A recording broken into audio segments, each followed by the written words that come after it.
તો જોઈ લો મિત્રો, આપણે આજે ખેતરમાં બનાવીએ છીએ મગરીનું શાક. મરઘી નહીં પણ મગરી. બરાબર ધોઈ દઈએ અને આપણે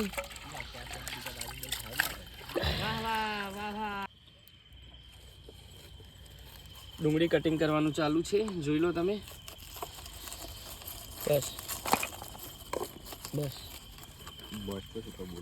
અરે માટી આપણે લગાવી દઈએ તપેલામાં, નકર પછી ડખો થઈ જશે. એમ કાળું મેશ તપેલું થઈ જશે તો ધોતા તકલીફ ફાટી પડશે આપણે. બરોબર.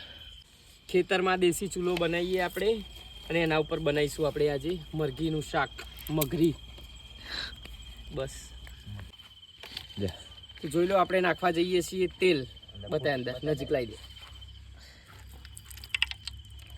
આપણું તેલ આવી ગયું છે. હવે એને ગરમ થવા દઈએ. બંધ કરી નાખ. આ છે આપણો 100 વર્ષો જૂનો મસાલો, દરબારોનો મસાલો. જોઈ લો, મગરીનું શાક એક નંબર બનશે. મરઘી નહીં મગરી. બસ બસ બસ વાતો નહીં. બંધ કરી નાખ. પછી ડુંગળી નાખી દઈએ. હવે જોઈ લો ગાઈસ તમે, તેલની ક્વોન્ટિટી, ડુંગળીની ક્વોન્ટિટી એકદમ ફૂલ.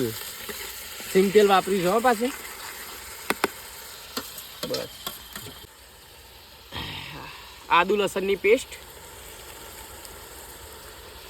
અને આ છે ટામેટા, એની ગ્રેવી. આ કઈ મને ખાવતી આ બધું. બસ આ કઈ વિડિયો ચાલુ તો મસાલો નાખી દઈએ અંદર.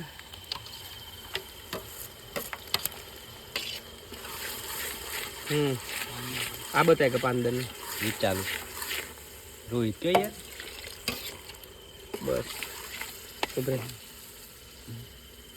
બસ બસ બસ બસ કપા. આ જ રાખો. બસ મગરીના પીસ આપણે નાખી દઈએ અંદર. મરઘી નહીં પણ મગરી. એકદમ તાજો મરઘો પકડી લાયા છીએ ગામમાંથી. ચોરી કરી. ચોરીનો માર.